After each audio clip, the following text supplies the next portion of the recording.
हे परमेश्वरा महिमा पराक्रम शोभा विजय व वैभव आकाशात व पृथ्वीवर जे काय आहे ते सर्व तुझेच परमेश्वरा राज्य तुझेच सर्वाहून श्रेष्ठ उन्नत धन व मान तुझपासून प्राप्त तू सर्वावर प्रभुत्व चालू पराक्रम व सामर्थ्य लोकांस स्तुती करणे व सर्वात सामर्थ्य दे तुझ्याच हाती आहे तर आता हे आमच्या देवा तुझ्या आभार मानतो तुझ्या प्रतापी नामाची स्तुती कर तू आज तुझ्या वचनातून माझ्याशी बोल तुझी सर्व वचने होय आणि आमेन मध्ये स्वीकार आमेन परमेश्वर पित्या तुझा आत्मा या ठिकाणी उपस्थित आहे ज्यावेळेस प्रभुदेवा आम्ही कबूल करतो की तुझ्या वचनातून माझ्याशी आज बोल त्या प्रकारे प्रभुदेवा तुझा आत्मा खरोखर या ठिकाणी प्रभुदेवा तशा प्रकारे बोलू दे प्रभुदेवा मी माझ्या मनचे विचार नाही प्रभू पित्या पण प्रभुदेवा तुझ्याकडून येणारे शब्द प्रभू लोकांच्या प्रभुदेवा खरोखर प्रभू त्यांच्या हृदयाला त्यांच्या अंतःकरणाला तुझं वचन स्पर्श करू दे तुझं गौरव त्यांच्या जीवनामध्ये महान सामर्थ्याने प्रगट होऊ दे प्रभू प्रत्येकाचं हृदय आणि आत्मा यावेळेस मी तुझ्या हातात सोडतो इथं आलेल्या प्रत्येक व्यक्तीवर प्रभुदेवा तुझा आत्मा उतरून येऊ दे तुझ्या गौरवाने त्यांना तू भर अशा तुला विनंती प्रभू तू आमची प्रार्थना ऐकत धन्यवाद देतो सर्व गौरव आणि सन्मान मी तुला देतो येशूच्या नावामध्ये माग आमेन या आपण सगळेजण बसूया हालेलुया किती लोक विश्वास ठेवतात की देवाचा आत्मा या ठिकाणी आहे हालेलुया थंडीमुळे विश्वास ठेवायला जड जाते हालेलुया पुन्हा मला असं वाटतं की आपण भारतात नाही आहे तर परदेशात राहतो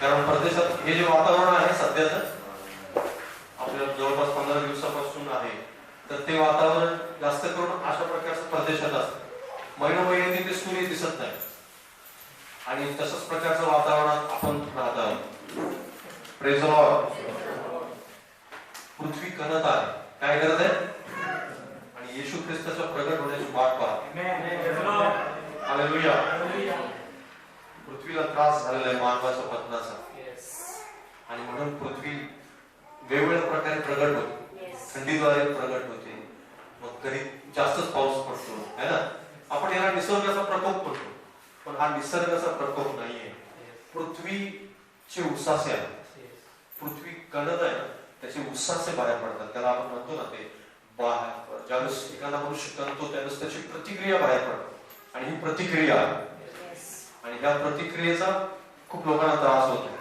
मग आपण म्हणतो ग्लोबल वॉर्मिंग आणि या त्या सगळ्या बऱ्याच गोष्टी पण या सगळ्या गोष्टीमध्ये येशू ख्रिस्ताची देवबापाची खूप मोठी इच्छा आहे की त्याच्या लोकांनी जागा व्हावं की पृथ्वी जे हे कार्य करत आहे कारण पृथ्वी त्याचा आवाज ऐकते पण देवाचे लोक त्याचा आवाज नाही ऐकते तशा प्रकारे देव म्हणाला बैल आपल्या मालकाचं ठाण ओळखतो पण माझे लोक ओळखत नाही माझे लोक जाणत नाहीत की मी काय इच्छितो त्यांच्याविषयी मी काय प्लॅन केलेला आहे त्यांच्याविषयी काय योजना आखलेली आहे मी काय नेमकं कुठे घेऊन जाऊ इच्छितो त्यांना या गोष्टी लोक जाणत नाही आणि म्हणून पृथ्वीच्या द्वारे देव वेगवेगळ्या प्रकारे काय करत आहे बोलत आहे प्रगट करत आहे की अशा अशा प्रकारच्या गोष्टी घडत आहेत मी तुम्हाला पुढे जाण्याविषयी शिकवत होतो आणि त्या पुढे जाण्याच्या मार्गामध्ये खूप जे अडखळ आहेत वेगवेगळ्या अडखळांच्या विषयी आपण पाहत होतो मागील आठवड्यामध्ये आपण वेगळ्या अडखळण पाहिलं होतं आणि विचलित होण्याचं अडखळ म्हणजे विचलित होऊ नये यासाठी आपल्याला जगातल्या गोष्टी विचलित करतात जग आपल्याला विचलित करतं आपल्या जीवनात घडणाऱ्या घटना आपल्याला काय करतात विचलित करतात अजून एक गोष्ट आहे की जी आपल्याला पुढे जाण्यामध्ये अडखळ करते आणि त्या गोष्टीद्वारे खूप त्रास होतो आपल्याला आणि खूप मोठ्या बेस प्रसंगामध्ये आपण पडतो आणि त्यामुळे आपला पुढचा प्रवास जो आहे तो बऱ्याच लोकांचा थांबलेला आहे आणि ती गोष्ट आहे निराश होणे कोणती गोष्ट आहे ती निराश होणे आणि या सगळ्या गोष्टीतून म्हणजे निराशेतून जगाचा प्रत्येक माणूस जातो, जगातला प्रत्येक व्यक्ती निराशा त्याला चुकलेली नाही. त्याच्या जीवनामध्ये डिस्करेजमेंट ज्याला आपण म्हणतो किंवा उत्साह नसणे, या गोष्टी ज्या आहेत त्या प्रत्येकाच्या जीवनामध्ये थोड्याफार फरकाने प्रत्येकाच्या जीवनामध्ये येतात. मग आत्मिक असणारा व्यक्ती सुद्धा आणि आत्मिक नसणारा व्यक्ती सुद्धा. पण आत्मिक असणाऱ्या माणसाजवळ आशा आहे, आत्मिक नसणाऱ्या माणसाजवळ मात्र ती आशा नाहीये. त्याच्यातून बाहेर येण्याचा कोणताही मार्ग नाही आणि मग त्याच्यातूनच आत्महत्या उद्भवतात, त्याच्यामधूनच डिप्रेशन मध्ये जाणं उद्भवतं, त्याच्यातूनच कुटुंब विस्कळीत होतात, त्याच्यातूनच मनुष्य सर्व काही हार मानतो आणि सर्व काही सोडून देऊन पाठीमागे निघून जातो. त्याच्यातूनच मनुष्याचं अपयश आहे, त्याच्यातच मनुष्याचं विफलता आहे, मग त्याच्यातूनच व्यसन निर्माण होतं, त्याच्यातूनच खूप मोठ्या प्रमाणामध्ये भांडणं निर्माण होतात, खून, मारामाऱ्या, चोरी, वेगवेगळ्या प्रकारच्या अशा गोष्टी त्याच्यातून निर्माण होतात. पण देवाच्या लोकांच्या बाबतीत मात्र देव काय इच्छा बाळगतो ते आपण पाहणार आहोत. माझ्यासोबत काढा याकोबाचं पत्र याचा 5वा अध्याय आणि 17 आणि 18 वचन. याकोबाचं पत्र 5वा अध्याय 17 आणि 18. आणि त्या ठिकाणी असं लिहिलेलं आहे, एलिया आपल्यासारख्या स्वभावाचा माणूस होता आणि त्याने पाऊस पडू नये अशी आग्रहाने प्रार्थना केली आणि 3.5 वर्ष पृथ्वीवर पाऊस पडला नाही. पुन्हा त्याने प्रार्थना केली तेव्हा आकाशाने पाऊस पडला आणि भूमीने आपले फळ उपजवले. हालेलुया. आता या ठिकाणी एलियाचं उदाहरण आपल्याला सांगण्यात आलेलं आहे आणि निराश होण्यामध्ये किंवा निराश आपण होऊ नये यासाठी प्रभू आपल्याला उत्तेजित करतो आणि तो आपल्याला आठवण करून देत आहे या वचनाद्वारे की एलिया तुमच्या आणि माझ्यासारखा माणूस होता. एलिया कोणी असा महान व्यक्ती नव्हता की ज्याच्याद्वारे देवाने असं काम करावं की देवाने अशा प्रकारचं कार्य करावं. तुमच्या आणि माझ्यासारखा. तुमचा आणि माझा स्वभाव कसा आहे? चिडणारा. तुमचा आणि माझा स्वभाव हार मानणारा स्वभाव. आणि तुमचा आणि माझा स्वभाव कसा आहे की आपण लगेच एखाद्या गोष्टीवरती रिॲक्ट होतो, है ना. विश्वासणारे जे आहेत ते वेगवेगळ्या प्रकारच्या गोष्टीमध्ये काय करतात? रिॲक्शन्स देतात. आणि एलिया सुद्धा तुमच्या आणि माझ्यासारखाच रिॲक्शन देणारा, वेगवेगळ्या प्रकारच्या गोष्टीमध्ये लगेच एखादी गोष्ट त्याला निराश करणारी होती. आणि बायबलमध्ये अशी खूप लोक आहेत की जे त्यांच्या आत्मिकतेच्या अत्यंत उंचीवर असताना त्यांनी खूप मोठ्या प्रमाणामध्ये हार मानलेले आपल्याला पाहायला मिळते किंवा ते खूप मोठ्या उंचीवर होते पण त्यावेळेस ते निराश झाले, त्यावेळेस ते थकले, त्यावेळेस ते कंटाळले की त्यांच्या आत्मिकतेच्या सगळ्यात उंचीवरती असताना त्यावेळेस त्यांना असं वाटलं की आता काहीच होऊ शकत नाही आणि इथून पुढे काही होणार नाही आणि हे सगळं काम जे आहे ते तिथंच थांबणार आहे. एलिया सुद्धा त्याच्या आत्मिक लेवलवरती खूप उंचावरती होता. ज्यावेळेस त्यांनी हे प्रार्थना केली की ज्यावेळेस तो म्हणाला असा की प्रभू मी मरून जावं आणि माझ्या जीवनामध्ये जगण्यासारखं आता काही राहिलं नाही, त्यावेळेस तो त्याच्या आत्मिकतेच्या उंचीवरती होता. म्हणजे त्यावेळेस त्याचं जे अंतःकरण होतं त्याच्याच थोड्या वेळापूर्वी त्यानं जो पराक्रम केलेला होता तो खूप मोठा पराक्रम होता आणि त्याच्या जीवनातला खूप मोठा चमत्कार तर त्याच्या पूर्वी घडलेला होता. वाचा तुम्ही बायबल वाचा म्हणजे समजेल तुम्हाला. पहिले राजे याचा 19वा अध्याय.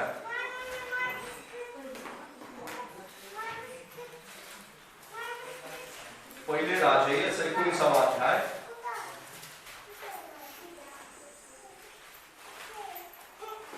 आणि त्याच्या 3ऱ्या आणि 4थ्या वचनामध्ये आपल्याला पाहायला मिळतं. हे ऐकून एलिया जीव घेऊन पळाला. तो यहुदातील बेरशेबा येथे आला तर तेथे त्याने आपल्या चाकरास ठेवले. तो स्वतः रानात एक दिवसाची मजल चालून जाऊन एक रथाच्या झाडाखाली जाऊन बसला. आपला प्राण जाईल तर बरे असं वाटून तो म्हणाला, हे परमेश्वरा आता पुरे झाले, माझा अंत कर, मी आपल्या वाढ वडिलांहून काही चांगला नाही. आता त्याचं जे हृदय आहे ते आपल्याला हृदय समजतं या ठिकाणी की त्याच्यापूर्वी जर 18व्या अध्यायात जर तुम्ही वाचलं तर कर्मेल डोंगरावरची कसोटी आपल्याला पाहायला मिळते. आणि कर्मेल डोंगरावर काय झालं होतं? कर्मेल डोंगरावरती संदेश होते दुसऱ्या वेगळ्या प्रकारच्या गोष्टीचे आणि त्याच प्रकारे एलिया हा एकमेव संदेष्टा होता जो जिवंत परमेश्वराचा संदेष्टा आहे. आणि 450 संदेष्टांच्या समोर एलिया हा एकटाच होता. त्या लोकांनी त्याला चॅलेंज केलं होतं की जो अग्नीद्वारे उत्तर देईल तोच खरा परमेश्वर. आणि त्या लोकांनी भरपूर प्रयत्न केले, लाकडं रचली, बराचच आठापिठा केला, दिवसभर ते आपल्या स्वतःला छेद करून घेत राहिले आणि असं खूप काही केलं, पण काहीही झालं नाही. अग्नी उतरला नाही किंवा कोणत्याही प्रकारचा चमत्कार झाला नाही. पण एलिया उभा राहिला आणि एलियाने एक वेदी बांधली, त्याच्यावरती पाणी ओतलं, त्याच्यावर लाकडं रचली आणि बऱ्याच गोष्टी केल्यानंतर शेवटी तर पाण्याने सगळी खळगी भरली आणि सगळं झाल्यानंतर त्यांनी प्रार्थना केली. बायबल त्या ठिकाणी सांगतं की स्वर्गातून अग्नी उतरला. हालेलुया. स्वर्गातून अग्नी उतरला आणि अग्नी उतरल्यानंतर लाकडे जळाली, त्याच्यावरचं जे होम करून ठेवलेलं होतं, जे तुकडे करून ठेवलेले होते एलियाने, ते सगळे तुकडे जळाले. त्याच्यानंतर त्यातलं पाणी साठलं गेलं आणि सर्व काही भस्म झालं. आणि त्या ठिकाणी एक अद्भुत अशा प्रकारचा चमत्कार एलियाद्वारे परमेश्वराने केलेला आपल्याला पाहायला मिळतो. आता हा चमत्कार झाला, त्या ठिकाणची घटना झाली. हे सर्व घटना समाप्त झाल्यानंतर एलिया जो देवाचा संदेष्टा आहे, जो देवावर प्रीती करणारा आहे, जो देवाचं आवेशाने काम करणारा आहे, अशा व्यक्तीविषयी इजबेल आणि त्याच प्रकारे आहाब हे दोघेही पाहतात, ऐकतात आणि त्यांच्या कानावर ज्यावेळेस ही गोष्ट जाते त्यावेळेस इजबेल काय म्हणते की एलियाला मी आता मारून टाकणार. आणि हीच गोष्ट ज्यावेळेस एलियाच्या कानावर येते त्यावेळेस एलिया घाबरतो आणि त्याच्या आत्मिकतेच्या सगळ्यात उंचीवर असताना तो पळून जातो आणि देवाला काय म्हणतो की प्रभू आता मी मरून जाणार, आता मी संपणार, आता माझ्यामध्ये काही राहिलेलं नाहीये, आता माझ्या जीवनामध्ये होण्यासाठी काही असं राहिलेलं नाही. म्हणजे आत्मिकतेच्या सगळ्यात उंचीवर असणार, म्हणजे ज्या वेळेस त्याच्या जीवनात खूप मोठ्या गोष्टी घडत होत्या, खूप मोठं काम घडत होतं, म्हणजे त्याच्या जीवनामध्ये एक वेगळ्या प्रकारचा ब्रेक थ्रू मिळणार होता. म्हणजे थोडक्यात तिथून पुढे त्याला जिवंत असं स्वर्गामध्ये घेऊन जाण्याचा समय येणार होता. त्याच्या पूर्वीची जी घटना आहे तो थकला होता, तो कंटाळला होता, निराश झाला होता आणि त्याच्या अंतःकरणामध्ये एक अशा प्रकारचं त्याचं हृदय झालं होतं की आता इथून पुढे काहीही होणार नाही. आत्मिकातला आत्मिक व्यक्ती, जो व्यक्ती देवावर प्रीती करतो, देवाच्या आज्ञा पाळतो, देवाच्या वचनावर चालतो आणि खूप मोठ्या चमत्काराचा अनुभव जो घेतो, त्याच्याही जीवनात निराशाचा अनुभव येतो. हे लक्षात ठेवा. निराशेला आपण टाळू शकतो, पण केवळ आणि केवळ देवाच्या सामर्थ्याने, देवाजवळ बसल्याने. एलिया असा एक व्यक्ती होता की त्याच्या जीवनामध्ये खूप मोठ्या चमत्काराचा अनुभव त्यांनी घेतला. तुमच्यापैकी बरेच लोक असे असतील की ज्याच्या जीवनामध्ये खूप मोठ्या प्रकारचे चमत्कार झाले असतील, वेगवेगळ्या प्रकारच्या प्रार्थना ऐकताना परमेश्वरानं तुम्हाला पाहिलं असेल आणि खूप मोठ्या गोष्टी तुम्ही घडताना पाहिल्या असतील. तुमच्या जीवनामध्ये अशा अद्भुत गोष्टी घडलेल्या असतील आणि तुम्हाला असं वाटतं देव किती सामर्थ्य आहे, देव किती शक्तिमान आहे आणि वेगवेगळ्या प्रकारचं काम कसं परमेश्वर करतो. आणि बायबलमध्ये एक असा व्यक्ती होता की ज्याचं नाव योब आहे आणि त्याच्याही जीवनामध्ये खूप मोठं चमत्कार होत होते, खूप मोठ्या गोष्टी होत्या. रोज तो देवाचा गौरव करायचा, रोज तो देवाची महिमा करायचा, सगळं काही व्यवस्थित होतं. आणि एक गोष्ट त्या जीवनामध्ये अशी घडली की त्यावेळेस तो निराश झाला, त्यावेळेस तो कंटाळला, त्यावेळेस असं वाटलं की खरंच परमेश्वर असा आहे का. तो आपल्या जन्मदिवसाला श्राप देण्यापर्यंत त्याचं जे अंतःकरण आहे ते अंतःकरण झालेलं आहे. आपल्याला पाहायला मिळतं योबाने आपल्या जन्मदिवसाला खूप मोठे मोठे श्राप दिले, खूप मोठ्या गोष्टीविषयी तो बोला, मी का तो त्या दिवशी जन्मला असेल, कशासाठी मी जन्मलो. बऱ्याच लोकांच्या जीवनामध्ये अशी निराशा येते. निराशा म्हणजे पातक नाही, लक्षात घ्या. निराशा म्हणजे पाप नव्हे, पण निराशामध्ये बुडून जाऊन देवाचा तिरस्कार करणे माझे पातक आहे. देवाच्या गोष्टीवर अविश्वास बाळगणे हे म्हणजे पाप आहे. आणि या गोष्टीतून आत्मिकातला आत्मिक व्यक्ती, देवाची सेवा करणारा, एक सामान्य विश्वासणारा असो किंवा देवाची सेवा करणारा असो आणि मोठे मोठे चमत्कार त्याच्याद्वारे झालेले ते व्यक्ती सुद्धा असो, त्या सगळ्या गोष्टीतून आपण जात असतो. पण त्यावेळेस आपण नेमकं काय करतो हे आपल्या लक्षात आलं पाहिजे. कारण आपल्याला बऱ्याच वेळेस असं वाटतं की मी एकमेव असा व्यक्ती आहे की जो निराश आहे, एकमेव असा व्यक्ती आहे की ज्या जीवनामध्ये संकट आहे, एकमेव असा व्यक्ती आहे की ज्या जीवनामध्ये खूप मोठ्या प्रकारच्या अडचणी आहे, एकमेव असा व्यक्ती आहे की ज्याच्या प्रार्थना देव ऐकत नाही, एकमेव असा माणूस आहे की मंडळीत मी असा एकमेव आहे की माझ्या जीवनामध्ये देव काहीच काम नाही किंवा देव थांबलेला आहे, देव इथून पुढे काही करणार नाही. पण एक गोष्ट ज्यावेळेस तुम्हाला असं वाटेल, ज्यावेळेस पण तुम्ही ह्या परिस्थितीतून जा, ज्यावेळेस पण तुम्ही ह्या मानसिक स्थितीतून जा, त्यावेळेस हे लक्षात ठेवा की देव तुमच्या बाबतीत जागा आहे. देव तुमच्या जीवनामध्ये काम करू इच्छितो. पण त्या वेळेस त्या परिस्थितीतून जाताना आपल्या हे लक्षात आलं पाहिजे की मी एक सामान्य माणूस आहे आणि माझ्या जीवनामध्ये निराशा ही येणार. मला त्या निराशेचा योग्य प्रकारे सामना करता आला पाहिजे. एलियाला या ठिकाणी पळून जावं लागलं आणि पळून जाऊन तो काय म्हणाला माहितीये की मी आता थकलोय प्रभू, मी आता कंटाळलो, मी आता दमलो, मी आता त्या लोकांसमोर काही नाही करू शकत. पण एलिया हा विसरून गेला होता की माझा देव अग्नीद्वारे उत्तर देणारा देव आहे. माझा देव हा अग्नीद्वारे कोणत्या प्रकारचे चमत्कार करू शकतो ही गोष्ट थोड्याच वेळापूर्वी त्याने पाहिलेली होती, एकच दिवस अगोदर. आणि दुसऱ्या दिवशी मात्र जीवनातल्या सगळ्या गोष्टी त्याने विसरल्या. मग त्यानं तो विसरला की कावळ्याद्वारे देव आणलं ते. त्याने विसरला की सारपत येथील विधवेकडे परमेश्वर मला घेऊन गेला होता आणि त्या विधवेच्या ठिकाणी की मी त्या ठिकाणी अशा प्रकारचा चमत्कार पाहिला की खूप मोठ्या प्रकारची गोष्ट की जी दुष्काळामध्ये होणं शक्य नाही ती गोष्ट एलियाच्या जीवनामध्ये परमेश्वराने घडवली. आणि हे होऊन सुद्धा एलिया थकलेला होता की देव कशा प्रकारचा पुरवठा करतो, कशा प्रकारचं काम करू शकतो या गोष्टी तो विसरून गेला होता. माझ्या बरोबर काळा दुसरे करंथीकरास पत्र याचा 6वा अध्याय.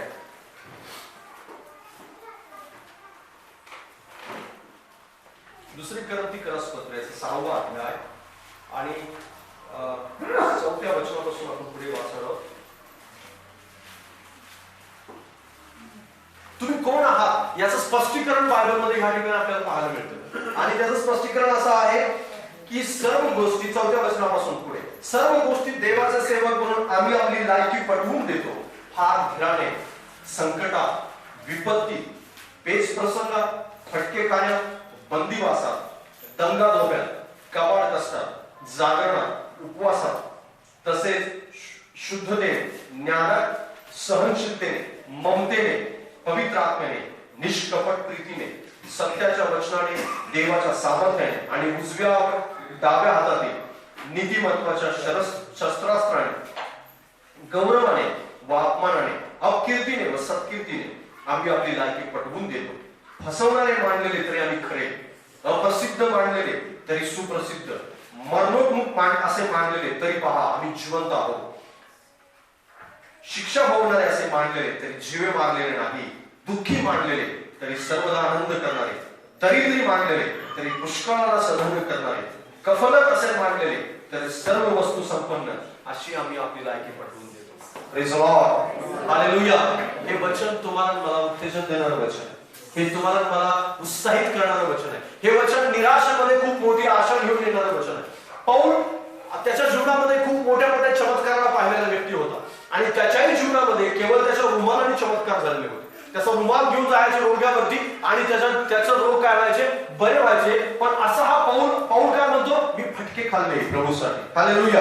मी त्रास सहन केला, मी काबाड कष्टामध्ये आहे, मी दुःखामध्ये आहे, मी उपवासामध्ये आहे, मी वेदनेमध्ये आहे, मी सगळ्या गोष्टीमध्ये आहे. पण सर्वात शेवटी मात्र तो असं म्हणतो, मला मरणोन्मुख मानतात लोक पण मी मेलो नाही, हालेलुया. मला लोक म्हणतात की हा संपलेला आहे पण देवाने मला संपू दिलं नाही, हालेलुया. आपण सामान्य आहोत लक्षात घ्या, पण सामान्यामध्ये सुद्धा एक मोठं सामर्थ्य सामावलेलं आहे, हालेलुया. एलिया तुमच्या आणि माझ्यासारखा सामान्य माणूस होता, पण त्या सामान्यच माणसाने प्रार्थना केली की देवा पाऊस पडू देऊ नकोस पृथ्वीवर, आणि संपूर्ण पृथ्वीवरती पाऊस झाला, हालेलुया, हालेलुया. तुम्ही निराश असाल पण तुमच्या निराश व्यक्तिमत्वातून किंवा तुम्ही निराशेमधून सुद्धा दुसऱ्यांसाठी आशा निर्माण करू शकता. कारण त्या ठिकाणी लिहिलेलं आहे ते दुःखी मानलेले पण सर्वदा आनंदी, हालेलुया. लोक त्यांना दुःखी म्हणतात पण ते आनंदित आहेत, आत्म्याने आनंदित आहेत, त्यांच्या चेहऱ्याने आनंदित आहेत, त्यांच्या कृतीने. त्यांच्याकडे काहीच नाही, कारण लिहिलेलं आहे की ते कफलक आहेत. कफलक आहेत म्हणजे रिकामे आहेत, त्यांच्याकडे काही नाही. खिशामध्ये जर हात घातला तर पैसे नाही सापडणार, पण ते पुष्कळांच्या सदनासाठी प्रार्थना करतात. ते पुष्कळांना सधन बनवतात, म्हणजे पुष्कळांना धनवान बनवतात, हालेलुया. कारण ख्रिस्तानं तुम्हाला मला कफलक जरी ठेवलं असलं तरी पण आपण पुष्कळांना धनवान करू शकतो. हे सामर्थ्य तुमच्या आणि माझ्यावरती आहे, हालेलुया. ज्यावेळेस पण तुम्हाला वाटेल की मी एक सामान्य आहे, माझ्याकडून काय होणार आहे आणि मी काय करू शकत नाही, पण तुम्हाला हे ठाऊक असू द्या, एलिया हा सामान्यच होता, तुमच्या आणि माझ्यासारखा चिडणाराच होता, रागवणाराच होता, रुसणारा पण होता, निराश होणारा पण होता, पण त्याने प्रार्थना केली. हालेलुया. त्यांनी प्रार्थना केली आणि पाऊस पडला नाही. त्यांनी प्रार्थना केली आणि राजाला म्हणाला की राजा लवकर रथात बस, लवकर जा, पाऊस पडणार नाही. राजा घराकडे बघून आश्चर्यचकित झाला आणि तो म्हणाला 3.5 वर्ष पाऊस पडलेला नाही आणि हा तर म्हणतोय पाऊस पडणार आहे आणि माझा रथ जो आहे चिखलामध्ये रुतणार आहे, कसं काय होणार. पण एलिया डोंगरावरती गेला आपल्या सेवकाला घेऊन आणि त्या ठिकाणी त्यांनी प्रार्थना केली. बायबल सांगतं 7व्या वेळेस त्याला एकदा मुठी एवढा फक्त ढग दिसला आणि त्या ढगाचं रूपांतर इतक्या मोठ्या पावसात झालं की आहाबाला त्याचा रथ काढणं मुश्किल गेला चिखलात. हालेलुया. तो राजाला सांगतो, चेतावणी देतो. सामान्य माणूस, सामान्य व्यक्ती, तुमच्या आणि माझ्यासारखा स्वभावाचा मनुष्य तो जातो आणि राजाला म्हणतो की तुझा रथ चिखलात जाणार नाही. बरं, हालेलुया. तुमच्या जीवनामध्ये ज्यावेळेस पण निराशा येईल त्यावेळेस हे आपल्या मनाला, आपल्या शरीराला, आपल्या आत्म्याला ठणकावून सांगा की देव मला जर मी कपलात असलो तर मी धनवान बनवणार आहे. हालेलुया. परमेश्वराने मला धनवान होण्यासाठीच आणि धनवान बनवण्यासाठी लोकांना निवडले. हालेलुया. आपल्या मनाला हे ठणकावून आपण सांगितलं पाहिजे, कारण सैतान निराशा घेऊन येतो, सैतान आपल्याला रिकामं करायचा प्रयत्न करतो, सैतान आपल्याला हार मांडण्यासाठी प्रवृत्त करतो. तू हार मान, प्रार्थना बंद कर, बायबल वाचन बंद कर, धार्मिकता बंद कर, चर्च बंद कर आणि सुवार्ता सांगणं बंद कर. बऱ्याच लोकांनी निराशेमध्ये सुवार्ता सांगणं बंद केली. बऱ्याच लोकांनी साक्षी सांगायचं बंद का केलं, कारण त्यांच्या जीवनामध्ये काही घडताना पाहत नाहीत म्हणून. पण मी तुम्हाला खात्री देतो की तुम्ही साक्ष सांगायला चालू करा, तुमच्या जीवनात भलेही 1 वर्षभर काही घडणार नाही, पण अद्भुत चमत्कार दुसऱ्या जीवनामध्ये घडतात. हालेलुया. एक दिवस तुमची पण वेळ आलेली आहे. हालेलुया. तुमच्या पण जीवनामध्ये अद्भुत गोष्टी देव घडवणार, पण तुम्ही सांगायला निराश बनून तुम्ही तुमच्या साक्षी बंद नका करू, निराश बनून तुमच्या प्रार्थना बंद नका करू. कारण तुमच्या निराशेमध्ये सर्वात मोठं सामर्थ्य जर कोणतं असेल तर ती तुमची प्रार्थना आहे, देवावरचा तुमचा विश्वास आहे. तो जर विश्वासच गमावला निराश बनून तर मात्र तुमचं तिथून पुढे बाहेर येणं खूप मुश्किल जाणार, खूप अवघड बनणार. या ठिकाणी जर एलिया कुणाजवळ बोलला असेल की मी मरणार आहे प्रभूजी, तो आहाबाजवळ जाऊन नाही बोलला. आहाबाजवळ एलियाकडे शिकण्यासाठी गोष्ट कोणती आहे माहिती आहे, तो आहाबाकडे गेला नाही बोलण्यासाठी. कुठल्याही सारफातीतील विधवेजवळ सुद्धा जाऊन तो बोलला नाही, कुणाजवळ जाऊन नाही बोलला, तो देवाजवळ जाऊन बोलला. प्रभू मी मरणार. हालेलुया. प्रभू मला मरायची इच्छा आहे. कुणाजवळ बोलला तो? देवाजवळ बोलला. तो माणसाजवळ जाऊन नाही बोलला, कुठल्या सेवकाजवळ, सेवकाला सुद्धा सांगितलं नाही. बायबल त्या ठिकाणी सांगतं सेवक होता तोपर्यंत तो काही नाही बोलला. सेवकाला त्यांनी एका ठिकाणी ठेवलं, सेवकाला सांगितलं तू तिथे थांब, मी पुढे चाललोय, मी प्रवास करत पुढे जाणार आहे. आणि सेवकाला सुद्धा माहिती होतं की एलिया एवढा थकला, एलिया एवढा कंटाळलाय, एलिया एवढा निराश झालेला आहे, एलिया एवढा घाबरलेला आहे, हे त्याला माहित नव्हतं. फक्त ते देवाला ठाऊक होतं. हालेलुया. आणि देवाला ठाऊक असल्यामुळे देवच त्याचं सोल्युशन होतं, देवच त्याचा मार्ग होता. या ठिकाणी बायबल स्पष्टपणे सांगतं एलिया थकला, ही गोष्ट थकावट जी आहे ती देवासमोर प्रगट केली त्याने. आपली निराशा देवासमोर प्रगट केली. तुम्ही सामान्य असाल पण तुमची निराशा, तुमची थकावट, तुमच्या जीवनातलं दुःख, तुमच्या जीवनातली अडचण, तुम्ही कंटाळा करणार आहात किंवा तुम्ही कंटाळा करत आहात किंवा मी प्रभू आता हे बंद करणार आहे हे सांगण्यासाठी सुद्धा प्रभू जवळ जा. हालेलुया. प्रभू तुम्हाला बंद नाही करून देणार, तुम्हाला सांगायला गेला. हालेलुया. पण तुम्हाला जाणं गरजेचं आहे, तुम्हाला सांगणं गरजेचं आहे. माणसाला नका सांगू, माणूस सांगून ऐकणार नाही आणि माणूस सांगून करणार तरी काय, तो फक्त म्हणेल की तुझं जसं आहे ना तसंच माझं पण, तू जिथून जातेस ना तिथून मी पण जातो. पण देव म्हणाल की अरे माझ्याजवळ काय बसलेलं, जा तुझ्याद्वारे सामर्थ्य काम करणार. हालेलुया. या ठिकाणी एलिया कोणाजवळ गेला, देवाजवळ गेला. देवाला म्हणा प्रभू मी थकलोय, प्रभू मी कंटाळलो, प्रभू मी दमलेलो आहे. आणि प्रभू म्हणाल नाही बरं झालं दमला, तुझ्यासारखे हजारो जण दमलेले आहेत, बरं ठीक आहे बस आता आराम कर, इथून पुढे काही काम करायची गरज नाही. प्रभू असं म्हणाला नाही. प्रभू म्हणाला की तू माझ्याजवळ आलायस ना, ठीक आहे. त्या ठिकाणी देवदूत आला, देवदूताने त्याला पाण्याची सुरई दिली, भाकर आणून दिली आणि असंच सामर्थ्य दिलं की त्या एका पाण्याच्या सुरईद्वारे आणि भाकरीच्या तुकड्याद्वारे 40 दिवस प्रवास करत होते. हालेलुया. Praise the Lord. परमेश्वराजवळ ज्यावेळेस आपण जातो आपली थकावट घेऊन, परमेश्वराजवळ जातो आपली निराशा घेऊन, आपलं काही जीवनात तुमच्या कितीही मोठं दुःख का असेल, कितीही मोठं, आणि एलियासारखं आणि योबासारखं तर दुःख नाहीये कुणाला. योबाची तर मुलं मेलेली होती सगळी, त्याची बायको त्याचा तिरस्कार करत होती, संपत्तीतली एक गोष्ट त्याच्याजवळ राहिली होती. आणि एवढं सगळं होऊन सुद्धा तो जर कोणाजवळ गेला असेल सगळं सांगण्यासाठी त्यानं आपलं दुःख आपल्या मित्रांना सांगितलं, कारण मित्र त्याची थट्टा करायला आले होते. पण त्यानं आपलं दुःख जर कोणाला सांगितलं असेल तर ते देवाला सांगितलं. हालेलुया. तुम्ही जर तुमचं दुःख, तुमची निराशा, तुमच्या जीवनातले कोणतंही अशी मोठी निराशा असू द्या, कोणतंही मोठ्या अशा प्रकारचं थकावट असू द्या, जे काही तुम्हाला असं वाटतं मी सोडणार आहे सगळं, हे सोडणार आहे म्हणून जर कोणाला सांगायचं असेल तुम्हाला, तर तो देव आहे. लक्षात घ्या. त्याच्याशिवाय पहिल्यांदा दुसरं कोणालाही सांगत बसू नका, कारण निराश करणारे आजूबाजूला तुम्हाला बरेच लोक भेटतील, तुम्हाला खेचणारे भरपूर आजूबाजूला भेटतील. कदाचित तुमच्या निराशेमध्ये अधिक निराशेची भर टाकणारे पण भरपूर जण भेटतील आणि ते म्हणतील की अरे ह्याच्याजवळ गेलो आता माझं सगळं संपलेलं. मग पाण्याची सोयी पण नाही, भाकर पण नाही, कारण ती पाण्याची सोयी आणि ते भाकर जे आहे ती देवदूतच देतो. हालेलुया. ते देव माणूस नाही देऊ शकत. माणूस एखादा भाकरी तुकडा दिला आणि त्याच्याजवळ 40 दिवस प्रवास केला असं नाही होऊ शकत. फक्त ते देवाजवळच ते सामर्थ्य आहे की त्याच्याद्वारे 40 दिवस मोठा प्रवास. हालेलुया. आणि हे होण्यासाठी तुम्हाला देवाजवळ जावं लागेल. चाकरा नाही सांगितले एलियाने सांगितलं कोणाला? देवाला सांगितलं. एलियाला माहिती होतं की माझ्या या सगळ्या प्रॉब्लेमचं सोल्युशन जर कोणाजवळ असेल तर ते प्रभू जवळ आहे. हालेलुया. दुसऱ्या कुठल्याही माणसाजवळ ते सोल्युशन नाही, जगातल्या कोणत्या व्यक्तीजवळ ते सोल्युशन नाही, तर ते देवाजवळ सोल्युशन आहे. आणि देवाजवळ तो गेला. सामान्य माणूस तुमच्या आणि माझ्यासारखा चिडणारा, निराश होणारा, तो निराश झाला. निराश होणं चूक नाहीये, निराश होणं पाप नाही, पण निराशेमध्ये देवाजवळ न जाणं मात्र चूक आहे. हालेलुया. देवाच्या जवळ न जाणं, देवाच्या जवळ न बसणं, देवाला आपलं गाणं न सांगणं ही मात्र खूप मोठी चूक आहे. कारण तिथं सांगितल्याशिवाय तुम्ही बाहेर येऊ शकत नाही. हालेलुया. बाहेर येण्याचा सर्वात मोठा मार्ग कोणता असेल तर देवाजवळ. गुडघे टेका, प्रभू जवळ सांग, प्रभू समोर अश्रू ढाळा आणि मी तुम्हाला खात्री देतो त्याच्या समोर ढाळलेले अश्रू कधी व्यर्थ जात नाही. तो अश्रू भरून ठेवतो यासाठी की तुम्हाला त्याचं प्रतिफळ परत मिळावं. हालेलुया. आणि एलिया गेला देवाजवळ. एलियाला परमेश्वराने प्रश्न विचारला, तू कशासाठी आलास? एलिया म्हणाला, प्रभू मी हाकलोय, मी थकलोय, सगळे संदेश गेले, मी एकटाच राहिले, कोणी नाही राहिले. पण बायबल त्या ठिकाणी सांगतं की अजून किती लोक मी जिवंत ठेवली वाचा माझ्याबरोबर. पहिले राजाचं पुस्तक 19वा अध्याय.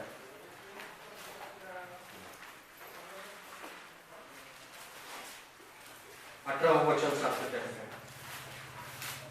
18वं वचन सांगतं, तरी पण पहा इस्रायलाच्या 7,000 बाल मूर्तीपुढे गुडघे टेकले नाहीत, तर त्यातल्या एकानेही आपल्या मुखाने त्यांचे चुंबन घेतले नाही, त्यास मी वाचवीन. हालेलुया. 7,000 लोकांना देवाने जिवंत केलेलं. हालेलुया. 7,000. एलियाला असं वाटत होतं की मी एकटाच आहे, पण देव त्याला आठवण करून देतो, अरे तू एकटा नाहीये, 7,000 लोक अजून तुझ्यासारखे आहेत. हालेलुया. बऱ्याच वेळेस तुम्हाला असं वाटत असेल की मी एकटाच आहे एकमेव ज्या जगामध्ये प्रार्थना करणारा, मी एकटाच आहे एकमेव प्रार्थनेचं उत्तर न मिळणार. तुमच्यासारखे हजारो जण आहेत की ज्यांच्या अजून उत्तर मिळायचे, ज्यांच्या अजून प्रार्थना ऐकले गेले नाही. तुमच्यासारखे हजारो जण आहेत जे तुमच्या अगोदर निराश झाले होते आणि त्यांनी प्रभू जवळ गेले आणि त्यांना सामर्थ्य प्राप्त झालं. हालेलुया. देवाने त्यांना जिवंत ठेवले, देवाने त्यांना सामर्थ्य पुरवलेले, देवाने त्यांना शक्ती दिली. पण देव तुम्हाला प्रश्न विचारतो, तू कशासाठी आलास? आणि ज्यावेळेस देव विचारतो ना, त्यावेळेस आपण ज्यावेळेस खरं सांगतो त्यावेळेस निश्चित अर्थानं त्याचं सोल्युशन सुद्धा परमेश्वर सांगतो. एलियाला परमेश्वराने थांबवून नाही ठेवलं. एलियाला परमेश्वराने सांगितलं रिटायर्ड, इथून पुढे नाही. एलियाला परमेश्वराने सांगतो रिटायर्ड झाला नाहीस तर तुझ्यासाठी अजून काम बाकी आहे. हालेलुया. तुझ्यासाठी अजून सामर्थ्याचं कार्य बाकी आहे आणि इथून पुढे मात्र तू पुढे जाऊन मोठं सामर्थ्य काम करणार आहेस. पण आपण हे सुरुवातीला लक्षात ठेवलं पाहिजे की मी सामान्य आहे, पण असामान्य काम करण्यासाठी परमेश्वर माझी निवड केली. जरी पौल असं म्हणाला मी कफलक आहे, मी रिकामा आहे, पण मी सर्वांना धन संपन्न करणारा व्यक्ती आहे. जरी पौल असं म्हणतो की मी अशक्त आहे, पौल खरोखर अशक्त होता, लक्षात घ्या. पण बायबल सांगतं की पौलाने अनेकांना आत्मिक शक्ती दिली, अनेकांना त्यांनी आत्मिक सामर्थ्य पुरवलं, अनेक जण त्याच्यापासून सामर्थ्य प्राप्त करून मोठ्या मोठ्या सेवा त्यांच्याद्वारे उभा झाल्या आणि परमेश्वराने अद्भुत रीतीने त्यांच्याद्वारे चमत्कार केलेले आपल्याला पाहायला मिळतात. पण ते झालं कधी? ज्यावेळेस पौल असं म्हणाला मी जरी अशक्त असलो तरी परमेश्वर माझ्याद्वारे शक्तिमान आहे, परमेश्वर माझ्याद्वारे शक्तीचं काम करणार आहे. पण ज्यावेळेस आपण असं म्हणू की मी थकलोय, प्रभू कंटाळलोय, आता मला काही करायची गरज नाहीये आणि मी इथून पुढे रिटायर. आणि बऱ्याच लोकांनी आत्मिकता सोडली, निराश होतो. बऱ्याच लोकांनी आपल्या सामान्यपणावरती की त्यामध्ये सारखं क्षमा, सारखं मग ते प्रार्थना नाही ऐकली, परत प्रार्थना करा आणि मग उपवास करा आणि मग देवाकडे जा आणि वारंवार तेच. पण जी लढाई आहे तुम्ही लढत राहा आणि एक दिवस विजय तुमचा. हालेलुया. कारण विजय तुमच्यासाठी राखून ठेवलं परमेश्वर. असा कोणी व्यक्ती नाहीये की जो प्रार्थना करतच आहे आणि त्याचं उत्तरच नाही मिळालं. बायबल सांगतं की जर जगातला बाप तुमच्यासाठी जर तुमच्या प्रार्थना ऐकतो आणि तुम्ही केलेल्या विनवण्या ऐकतो आणि त्या मुलाने जर मासा मागितला तर त्याला साप देत नाहीये तर मासाच देतो, तर स्वर्गीय पिता मात्र तुमची प्रार्थना ऐकणार नाही असं होणार नाही. हालेलुया. स्वर्गीय पित्याला ठाऊक आहे तुम्ही मासा मागितलाय आणि तुम्हाला मासाच द्यावा आणि भरपूर द्यावा. हालेलुया. तू एक नाही देणार, भरपूर देणार. कारण आपल्या जगीत पित्यासारखं नाही तर जगीत पित्यापेक्षा पण अधिक पटीने तो प्रेम आहे. हालेलुया. आणि म्हणूनच आपण आपलं अंतःकरण जे आहे ते प्रभूजवळ घेऊन गेलं पाहिजे. सामान्य जरी तुम्ही असला तरी थांबून राहू नका, कारण पुढे जाण्यासाठी, कारण निराशा बऱ्याच वेळेस आपल्याला थांबवते. निराशा बऱ्याच वेळेस आपला प्रवास थांबवते. आपला आध्यात्मिक जो प्रवास सुरू आहे, विश्वासातलं जे आपलं पुढे जाणं आहे, ते विश्वासातलं पुढे जाणं निराशेमुळे थांबतं. विश्वासामध्ये आपण पुढे जात असताना आपण एकदम स्पीड मध्ये आपण असतो आणि स्पीड मध्ये असताना एकदमच एखादी अशी गोष्ट होते की त्या दिवशी आपण खूप मोठ्या निराशेतून जातो आणि खूप मोठा आपल्याला सगळं काही आता इथून पुढे काहीच नाही.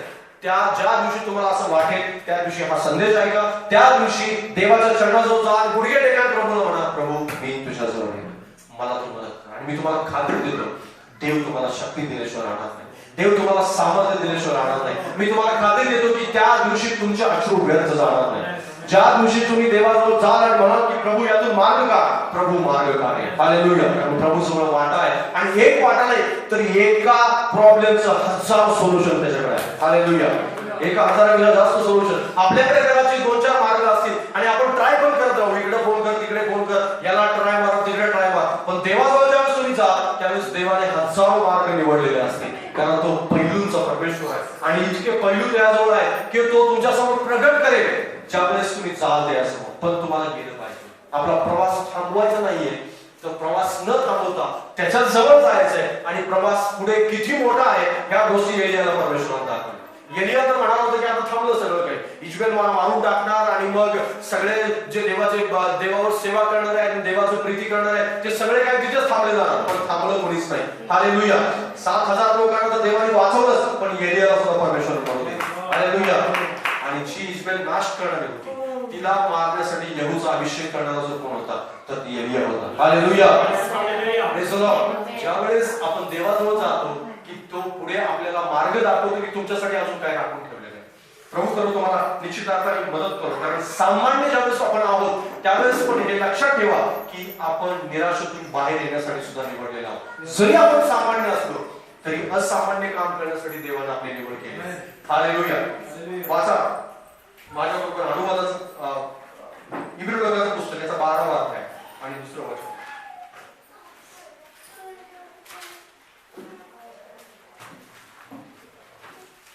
इब्री लोकांचं पत्र 12वा अध्याय आणि 2रं वचन.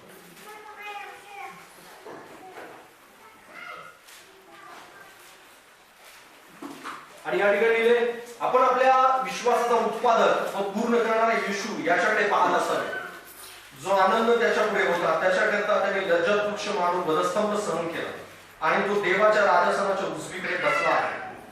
तुमची मने खचून तुम्ही थकून जाऊ नये म्हणून ज्याने आपल्या विरुद्ध पातक्याने केलेला इतका विरोध सहन केला त्याच्याविषयी विचार करा. हालेलुया. पहिली गोष्ट मी तुम्हाला सांगितली की तुम्ही सामान्य आहात तरी असामान्य काम करण्यासाठी देवाने तुम्हाला निवडले. दुसरी गोष्ट आहे की देव तुमच्या निराशेमध्ये आणि तुम्ही सहन करत असलेल्या प्रत्येक गोष्टीमध्ये हस्तक्षेप करतो. काय करतो बरं? तो हस्तक्षेप करतो किंवा तो त्यामध्ये थोडक्यात ढवळाढवळ करतो आणि ती ढवळाढवळ एवढी मोठी असते की तुमचं सगळं काही पालटून जातं. हालेलुया. Praise the Lord. या ठिकाणी बायबल आपल्याला सांगतं की येशू ख्रिस्ताने जो त्रास सहन केला, येशू ख्रिस्त, कारण देव हस्तक्षेप का करतो त्याचं खरं कारण काय माहितीये? खरं कारण हे आहे की त्याचा जो पुत्र आहे प्रभू येशू ख्रिस्त, तो पुत्र आपल्यासारख्या निराशेतून गेलेला होता. तुम्ही आणि मी जसं पारखलं जातो, तुमचा आणि माझा विश्वास जसा पारखला जातो, तुमची आणि माझी विश्वासयोग्यता जशी पारखली जाते, तशा प्रकारे येशूची विश्वासयोग्यता पारखली गेली होती. येशू तसाच पारखला गेलेला होता. येशू तसाच निराशेतून गेलेला होता. गेतसेमनी बागेमधला तो प्रसंग आठवा. गेतसेमनी बागेमध्ये ज्यावेळेस येशू ख्रिस्त होता त्यावेळेस त्याच्यावरती असणारं ते दुःख आठवा, त्याच्या अंतःकरणामध्ये असलेली ती वेदना आठवा. आणि बायबलात सांगतो तो आत्म्यात विव्हळ झाला होता. आणि त्याचा जो घाम आहे तो रक्तासारखा खाली पडत होता. तो प्रार्थना करत होता आणि त्याला त्या वेदना सहन होत होत्या आणि तो असं म्हणत होता की प्रभू होऊ शकत असेल तर हा प्याला माझ्यावरून दूर कर. कारण दुसऱ्या दिवशी त्याचं मरण ओढवणार होतं. दुसऱ्या दिवशी अतिशय क्रूर मरण जे आहे त्या क्रूर मरणाला त्याला सामोरं जावं लागणार होतं आणि त्याचे शिष्य त्याला सोडून जाणार होते हे त्याला माहिती होतं. थोड्या वेळानंतरच त्याचा तो शिष्य होता, तो शिष्यच त्याचं चुंबन घेऊन त्याला धरून देणार होता. त्याच्यानंतर त्यांनी ज्यांनी 3.5 वर्ष ज्याला शिकवलं ते शिष्य सुद्धा त्याला सोडून जाणार होते. त्याच्यातलाच एक प्रिय शिष्य ज्याच्यावर खरोखर त्याची प्रीती होती तो प्रिय शिष्यच म्हणणार होता की मी येशूला नाही ओळखत. त्याच्या हाताने ज्यांना त्यांनी निर्माण केलेलं होतं तीच लोक त्याला छेदणार होते, त्याच्या हातात खेळ ठोकणार होते आणि इतकं सगळं माहिती होतं त्याला. हे सगळं होणार आहे उद्या, हे सगळं ठाऊक होतं आणि हे ठाऊक असताना प्रार्थना करणं आणि निराशेविना जगणं, निराशेविना प्रार्थना करणं ह्या गोष्टी शक्य नव्हत्या लक्षात घ्या. पण तो पारखला गेला होता. हे सगळं कशासाठी झालं त्याच्यावरती? तुमच्या आणि माझ्यासाठी. हे सगळं कशासाठी झालं की तुम्ही आणि मी ज्यावेळेस परीक्षेतून जावं त्यावेळेस तुमच्या आणि माझ्या जीवनामध्ये त्याला हस्तक्षेप करता यावा आणि त्याला म्हणता यावं की जसा तू जात आहेस तसा मी गेलेलो होतो, मला परमेश्वराने धीर दिला, धाडस दिलं, ते धाडस तुला पण मिळणार. हालेलुया. ती शक्ती तुला पण मिळणार आहे. आणि बायबल त्या ठिकाणी सांगतं देवदूत येऊन त्याला शक्ती देत होते, देवदूत येऊन त्याला सामर्थ्य देत होते, देवदूत येऊन त्याला सामर्थ्य पुरवत होते की तू या लढाईत एकटा नाहीस, मी तुझ्यासोबत आहे. Hallelujah, hallelujah. एक आज्ञा जरी त्याने केलं असते तो स्वर्गातील टोळी आली असती, स्वर्गातील सैन्य आलं असतं आणि त्यांचं जे टोळी आली असती त्या सर्व लोकांचा धुवा उडवला. मग यहुदा इस्करियोत असू द्या किंवा शास्त्री परुष असू द्या आणि रोमी सैनिक असू द्या, कुठल्याही प्रकारचा सैनिक त्याच्यासमोर टिकला नसता. पण येशू ख्रिस्ताने विनंती केली नाही, येशू ख्रिस्ताने त्या ठिकाणी आज्ञा केली नाही, तर येशू ख्रिस्त सहन करत राहिला, सहन करत राहिला, सहन करत राहिला आणि तुमच्या आणि माझ्यासाठी, तुमच्या आणि माझ्यासाठी, तुमच्या आणि माझ्यासाठी सहन करत राहिला की तुम्ही आणि मी निराशेतून जातो त्यावेळेस हार मानू नये. हालेलुया. आणि निश्चित अर्थाने तुम्ही कधीच हार मानू नका, कारण देव हस्तक्षेप करतो. ज्यावेळेस पण तुम्ही प्रार्थना करता, गुडघे टेकता, त्यावेळेस तो शक्ती पुरवतो, सामर्थ्य पुरवतो आणि तो असा हस्तक्षेप करतो की तुमची लढाई थांबू नये, तर तुम्ही त्या लढाईमध्ये पुढे जावं आणि जिंकावं येतं. हालेलुया. बायबल बऱ्याच वेळेस आपल्याला या गोष्टीविषयी शिकवतं. तुम्ही वाचलं ना अनुवादाच्या पुस्तकाचा त्याचा पहिला अध्याय 21 अनुवादाचं पुस्तक पहिला अध्याय 21 वचन. पहा तुझा देव परमेश्वर याने तो देश तुझ्यापुढे ठेवला आहे. तुझ्या पूर्वजांचा देव परमेश्वर याने तुला आज्ञा केल्याप्रमाणे त्यावर चढाई करून तो हस्तगत कर, भिवू नकोस, कचरू नकोस. हालेलुया. आता हे वचन जे आहे ते वचन कोणत्या प्रसंगाच्या वेळेस बोलले गेलेले माहिती आहे?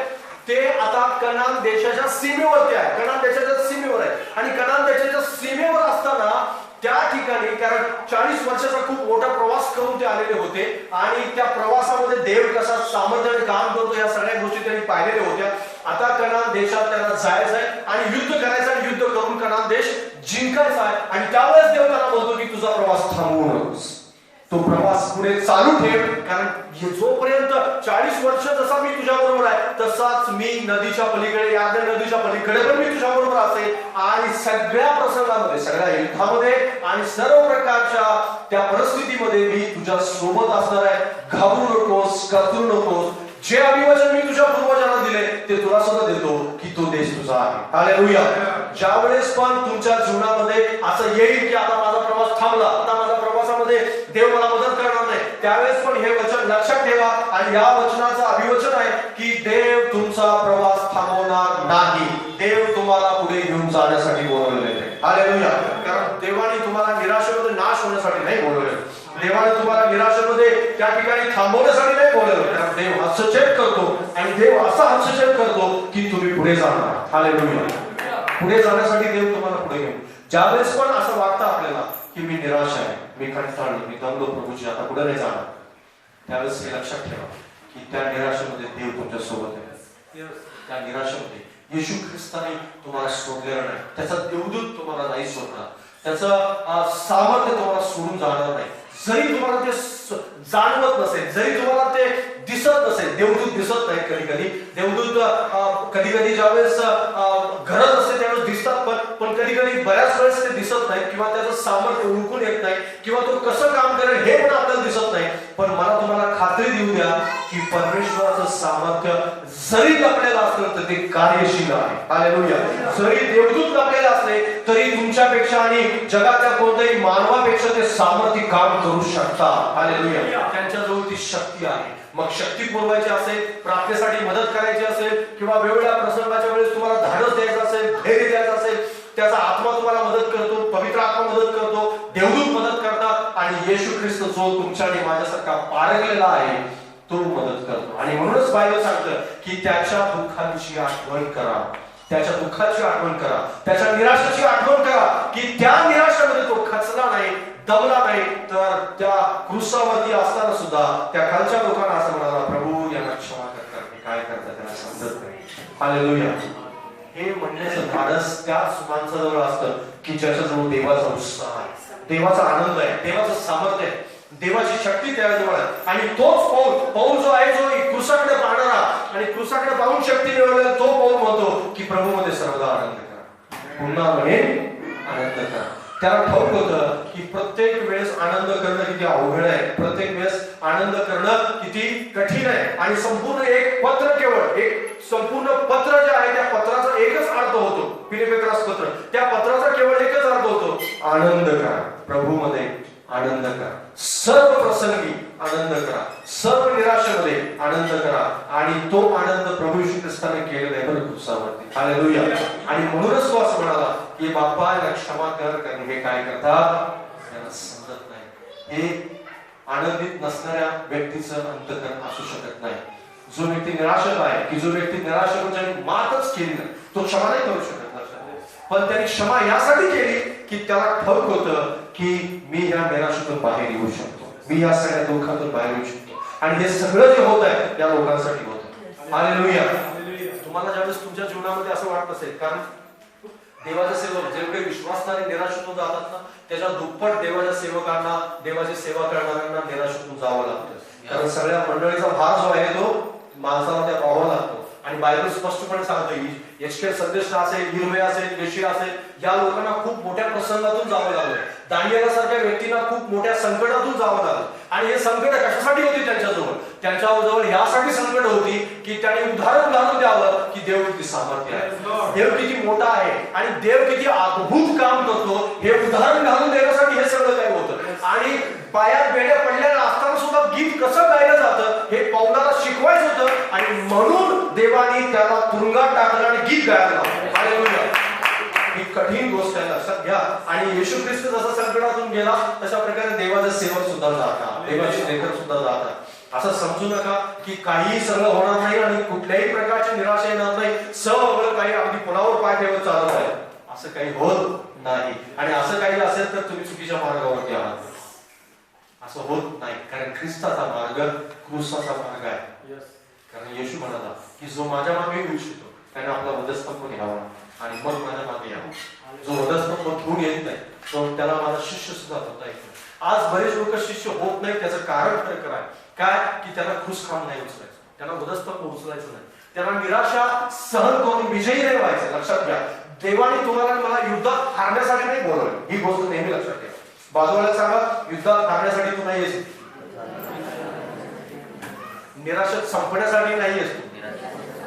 निराशा येते पण त्याच्यामध्ये देव तुम्हाला संपू देणार नाही. बाजूला सांगा, देव तुला संपू देणार नाही, देव हस्तक्षेप करेल.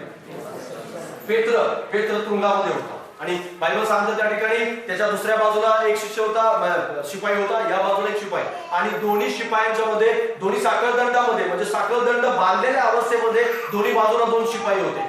आणि अशा अवस्थेत तो असताना मंडळी त्यासाठी प्रार्थना करत होती, मंडळी रात्रभर जागून त्यासाठी गौरव करत होते, देवाचं विनंती करत होती. आणि मंडळीनं देवाच्या सेवकांसाठी खरोखर विनंती केल्या पाहिजेत. बरं, हालेलुया. गरज आहे देवाच्या सेवकांना प्रार्थनेची. देवाच्या लोकांनी त्याच्यासाठी, देवाच्या सेवकासाठी प्रार्थना केल्या पाहिजे. कारण देवाच्या सेवकासाठी जर प्रार्थना केल्या गेल्या नाही तर बरेच देवाचे सेवक आज जगामध्ये असे आहेत की मंडळ्या त्यांच्यासाठी प्रार्थना करत नाहीत, लोक त्यांच्यासाठी प्रार्थना करत नाहीत, म्हणून ते आज त्यांच्या मंडळ्या थंड पडले किंवा संपलेले आहेत किंवा त्यांचं काम संत गतीने सुरू आहे. पण जे देवाचं कार्य वाढण्याचं एक सर्वात मोठं कारण आहे, पास्टर सुद्धा प्रार्थना करतात आणि मंडळी सुद्धा. आणि असाच एक व्यक्ती होता की पेत्र त्याच्यासाठी मंडळी काय करत होते, रात्रभर जागून प्रार्थना करत होते आणि त्यांच्या प्रार्थनेचं उत्तर असं होतं की देवदूत त्या तुरुंगामध्ये गेला. हालेलुया. देवदूत गेल्यानंतर देवदूताने काय केलं, पेत्राला जागा केलं. पेत्राला म्हणाले की पायात जोडे घाल. हालेलुया. आणि जोडे यासाठी घालायला सांगितले त्याला की तुला आता वाटचाल करायची. हालेलुया. जोडे यासाठी घाल. एका ठिकाणी बायबलमध्ये सांगण्यात आलेलं आहे मोशेला की जोडे काढ आणि त्या ठिकाणी सांगितलं की जोडे घाल आणि काय कर, वाटचाल कर, कारण पुढे जाऊन तुला काय करायचं, प्रवास करायचा. कुठला प्रवास? जो आध्यात्मिक प्रवास आहे, विश्वासातला प्रवास आहे, तो प्रवास करायचा. तिथून पुढे पेत्र कधी हेरोद राजाच्या हातात सापडला नाही, पण हेरोद राजाचा बायबल सांगतं हेरोद राजाचा अपेक्षा भंग करून पेत्राला परमेश्वराने सोडवलं. म्हणजे ज्या वेळेस पण तुम्ही देवासाठी उभे राहता, निराशेमध्ये सुद्धा उभे राहता, संकटात सुद्धा उभे राहता, कारण त्याच्यापूर्वी 2 वेळा पेत्राला पकडण्यात आलं होतं, मारण्यात आलेलं होतं, त्याला सांगण्यात आलं होतं, चेतावणी दिली होती, त्याला इन्स्ट्रक्शन होते की या नावाने कधीही प्रचार करायचा नाही. पण पेत्राने त्याचं ऐकलं नाही. पेत्राने देवाचं नाव घेत राहिला, देवाचं गौरव करत राहिला, तो निराश झाला नाही. निराशेवर त्यांनी मात केली आणि तिसऱ्या वेळेस मात्र असं झालं की ज्यावेळेस आता इथून पुढे बाहेर निघणं शक्य नाहीये, कारण त्याच्या अगोदरच्या दिवशी याकोबाचा खून करण्यात आलेला होता, याकोबाला मारून टाकण्यात आलेलं होतं. पेत्राला सुद्धा कदाचित असं वाटलं असेल की आता मला सुद्धा उद्या नंबर आहे. पण बायबल त्या ठिकाणी सांगतं की देवाने हस्तक्षेप केला. देवाने हस्तक्षेप केला आणि हा हस्तक्षेप इतका मोठा होता की देवदूत त्याला घेऊन नगराच्या बाहेर घेऊन येतो. हालेलुया. त्याच्यासाठी साखर दंडक तुटतात, त्याच्यासाठी दरवाजा लोखंडाचा उघडतो, त्याच्यासाठी लोखंडाचं फाटक दूर होतं, वेशीचं फाटक सुद्धा त्याच्यासाठी उघडलं जातं आणि तो नगराच्या बाहेर येतो. हालेलुया. बायबलमध्ये असा एक हस्तक्षेप अजून एक आपल्याला पाहायला मिळतो पौल आणि सिलाच्या बाबतीत, जो आपल्याला प्रेषितांची कृत्ये 14व्या अध्यायामध्ये पाहायला मिळेल. आणि त्या ठिकाणी पण सांगण्यात आलेले पौल आणि सिला देवाचा गौरव करत बसलेले होते, देवाची महिमा करत होते. आणि बायबल त्या ठिकाणी सांगतं की मोठा भूमिकंप झाला, सगळं तुरुंग हादरला, सगळ्यांची बंधनं तुटली, प्रत्येक फाटक उघडलं. आणि बायबल त्या ठिकाणी सांगतं की जो शिपाई आहे, जो शताधिपती आहे, तुरुंगाचा अधिकारी आहे, तो पळत आला आणि त्याला असं वाटलं की सर्व काही पळून गेले. पण देवाने हस्तक्षेप केला होता आणि देवाने हस्तक्षेप यासाठी केला होता की पौल आणि सिलाद्वारे किती मोठं सामर्थ्य काम होणार आहे ही गोष्ट समजावी, कैद्यांना देवाचं वचन कळावं आणि त्याच प्रकारे तुरुंग अधिकाऱ्याचं परिवर्तन व्हावं. हालेलुया. म्हणजे एका हस्तक्षेपाद्वारे, एका गोष्टीद्वारे इतकं मोठं काम होणार आहे. तुमची निराशा खूप मोठा बदल घडवू शकते. हालेलुया. देवाचा सेवक ज्यावेळेस पण संकटात पडलेला आहे, ज्यावेळेस पण बायबलमध्ये संकट आलेलं आहे, ज्यावेळेस पण बायबलमध्ये वेगवेगळ्या प्रकारची संकट अडचणीमधून देवाच्या लोकांना जावं लागलेलं आहे, त्यावेळेस अद्भुत काम केलेलं आहे परमेश्वर. हालेलुया. दानियल बाहेर आला, दानियल जेव्हा सिंहाच्या गुहेत होता, लोकांना असं वाटलं बाजूवाल्या की आता दानियल संपला, दानियल आता तिथून बाहेर येणार नाही. पण बायबल त्या ठिकाणी सांगतं दानियल देवाचं गौरव करत राहिला, दानियल देवाची महिमा करत राहिला, कारण आदल्या दिवशी 3 दिवस नित्यक्रमाप्रमाणे त्यांनी प्रार्थना केली होती. त्याला हा आज्ञा माहित असून सुद्धा की उद्या जर मी ही प्रार्थना केली तर उद्या मला त्याच्यामध्ये सिंहाच्या गुहेमध्ये टाकलं जाणार आहे हे ठाऊक असून सुद्धा तो प्रार्थना करत होता आणि त्याची प्रार्थना व्यर्थ नाही गेली. आणि बायबल त्या ठिकाणी सांगतं दानिएलला सिंहाच्या जबड्यातून परमेश्वराने वाचवलं. हालेलुया. आणि यासाठी वाचवलं, दानिएल वाचला, त्याची प्रार्थना कामाला आली, त्याच्या निराशेमधून त्याला देवाने बाहेर काढलं. पण बायबल त्या ठिकाणी सांगतं की ज्यावेळेस बाहेर आला त्यावेळेस मात्र ज्या लोकांनी ही बातमी ऐकली त्या लोकांच्यावर देवाचं भय पडलं. आणि महत्वाची गोष्ट म्हणजे त्या राजाने हे अशी आज्ञा प्रसारित केली त्या ठिकाणी की इथून पुढे दानिएलाच्या देवाविषयी कोणत्याही प्रकारचं असं आज्ञा निघणार नाही, कारण दानिएलाचा देवच सगळ्या संकटातून मुक्त करणारा देव आहे. हालेलुया. आणि हे आज्ञा निघण्यासाठी केवळ आणि केवळ दानिएलाचं संकट कारणीभूत होतं. हालेलुया. त्याची निराशा कारणीभूत होती. जर देवाची लेकरं असं म्हणतील की माझ्या जीवनामध्ये काहीही निराशा नको, काहीही काम नको, पण लक्षात घ्या ज्यावेळेस तुम्ही निराशेतून जा, ज्यावेळेस तुम्ही संकटातून जा, ज्यावेळेस तुम्ही अडचणीतून जा, ज्यावेळेस तुम्हाला असं वाटेल सगळं संपलेलं आहे, त्यावेळेसच देवाचं काम मोठ्या सामर्थ्यानं होणार. त्यावेळेसच, कारण देव हस्तक्षेप करतो, देव त्या ठिकाणी ढवळाढवळ करतो आणि त्याची ढवळाढवळ इतकी मोठी असते की त्या ठिकाणी सगळं काही पलटून जातं. बाजूला सांगा देव हस्तक्षेप करतो. तू सामान्य असलास तरी असामान्य काम करण्यासाठी निवडलेला आहेस. माझ्याबरोबर काढा पहिले पेत्र त्याचा 3रा अध्याय.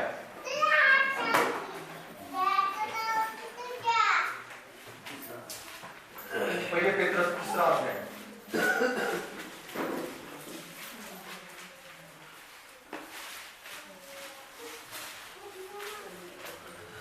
3रा अध्याय आणि त्याचं 14 वचन. परंतु नीतिमत वेळी तुम्हाला दुःख जरी सोसावे लागले तरी तुम्ही धन्य आहात.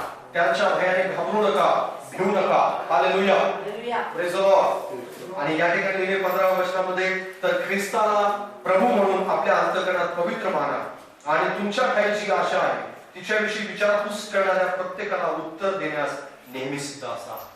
Praise the Lord, hallelujah. या ठिकाणी बायबल स्पष्टपणे सांगतं की देवाला आपण हस्तक्षेप करू दिला पाहिजे. काय दिला पाहिजे? हस्तक्षेप करू दिला पाहिजे. कारण हस्तक्षेप कधी होतो माहितीये? हस्तक्षेप कधी होतो? देव देवाढवळ कधी करतो तुमच्या आणि माझ्या कामामध्ये किंवा तुमच्या आणि माझ्या निराशेत, दुःखामध्ये? ज्यावेळेस तुम्ही देवाजवळ गुडघे टेकता, आपली निराशेचं सगळ्या गोष्टी एलियासारख्या देवासमोर प्रकट करता, त्यावेळेस देव हस्तक्षेप करतो. हालेलुया. एलियाच्या जीवनामध्ये देवाने हस्तक्षेप कधी केला? जोपर्यंत एलिया देवाला सांगत नाही तोपर्यंत देवाने काही काम केलेलं नाहीये. देवाने देवदूताला पाठवलं, त्याला शक्ती दिली, आणि पण तिथं शक्ती दिल्यानंतर देव ज्यावेळेस त्याला प्रश्न विचारतो आणि प्रश्नांचं उत्तर ज्यावेळेस एलिया देतो त्यावेळेस देव त्याला प्लॅन सांगतो सगळं. तोपर्यंत त्यांनी कोणत्याही प्रकारचा प्लॅन त्याला सांगितलेला नाही. कारण तो जो प्लॅन आहे ते सगळा प्लॅन अगोदरच ठरवलेला होता परमेश्वर. हजायला अभिषेक करणं, यहूला अभिषेक करणं, अलिशाला अभिषेक करणं, 3 लोकांना त्याला अभिषेक करायचा होता. इतकं मोठं काम देवाने त्यासाठी राखून ठेवलेलं होतं. पण ते काम परमेश्वरानं त्याच वेळेस प्रकट केलं जोपर्यंत तो गुडघे टेकत नाही, जोपर्यंत तो देवाची उपस्थितीत जात नाही. कारण बायबल सांगतं शांत मंद वाणी आली आणि देवाची उपस्थिती त्या ठिकाणी. हालेलुया. एलिया देवाच्या उपस्थितीत बसलेला होता. ज्यावेळेस तुम्ही देवाच्या उपस्थितीत बसता त्यावेळेस देव हस्तक्षेप करतो. त्यावेळेस देव हस्तक्षेप करतो. ज्यावेळेस पेत्रासाठी मंडळी प्रार्थना करत होती त्यावेळेस देवाने पेत्राच्या जीवनात हस्तक्षेप केला. हालेलुया. ज्यावेळेस पौल आणि सिला तुरुंगात होते, पौल आणि सिला तुरुंगात असताना ते गीत गात होते, देवाचं गौरव करत होते, त्यावेळेस देवाने हस्तक्षेप केला. हालेलुया. दानियल ज्यावेळेस सिंहाच्या गुहेत होता, आदल्या दिवशी नित्यक्रमाप्रमाणे देवाच्या उपस्थितीत तो बसलेला होता, त्यामुळे दुसऱ्या दिवशी देवाने हस्तक्षेप केला. हालेलुया. देव त्याच वेळेस हस्तक्षेप करतो ज्या वेळेस तुम्ही त्याच्या चरणाजवळ बसता, त्याच्या उपस्थितीत बसता. नाहीतर निराशेत सामान्य माणसं ह्या जगात भरपूर आहेत, ज्यांच्या जीवनामध्ये कितीतरी निराशे येतात, कितीतरी अडचणी येतात, कितीतरी प्रॉब्लेम्स येतात, आणि या सगळ्या प्रॉब्लेमच्या मध्ये, सगळ्या अडचणींच्या मध्ये ते संपून गेलेले पाहायला मिळतात. कितीतरी आत्महत्या आपल्याला पाहायला मिळतात. आजूबाजूला बरेच लोक मरत आहेत. आणि हे मरायचं कारण काय? कारण त्यांच्या जीवनामध्ये हस्तक्षेप होत नाहीये. त्यांच्यासाठी गुडघे शिजवणारे कोणी नाही, त्यांच्यासाठी प्रार्थना करणारा कोणी नाही, त्यांना देवाला विनंती करणारा कोणी नाहीये. पण तुमच्या बाबतीत कोणीतरी विनंती करतंय, तुमच्या जीवनात हस्तक्षेप होतोय, तर या आहे. कदाचित तुमच्या जीवनामध्ये हस्तक्षेप होताना तुम्ही प्रार्थना करताय, मग कोण करतंय? मग कोणीतरी करत. हालेलुया. म्हणून तर तुमच्या जीवनात ढोळाढोळ चालू आहे. म्हणून तर तुमच्या जीवनात काहीतरी उलटापालट चालू आहे आणि देव काहीतरी घडवत आहे, काहीतरी काम करत आहे आणि तो बाहेर काढत आहे निराशेतून, दुःखातून, वेगवेगळ्या लढाईत विजय देत आहे तुम्हाला. कारण निराशा ही देवाच्या लोकांना संपवण्यासाठी कधीच येत नाही. हालेलुया. पादवाला सांगा, निराशा संपवण्यासाठी येत नाही. निराशा ही तुम्हाला वर नेण्यासाठी पायरी असते, पायरी असते. एलियाला परमेश्वराने बढोतरी दिली. एलियाला वाटत होतं की मी रिटायर्ड होणार आहे, पण एलियाचं प्रमोशन झालं. हालेलुया. एलियाचं तो रिटायर्ड झाला नाही, तर त्याचं काय झालं? प्रमोशन झालं. कारण पुढे जाऊन त्याने काय केलं?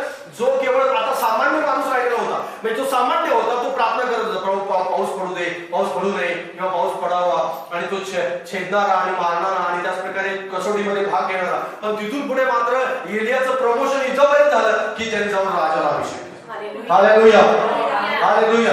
याच्या अगोदर एलियाला हे काम परमेश्वराने दिलं नव्हतं, पण एलियाला आता परमेश्वराने प्रमोशन दिलं, आणि हे प्रमोशन इतकं मोठं होतं, यहूला अभिषेक केला त्याने. हालेलुया.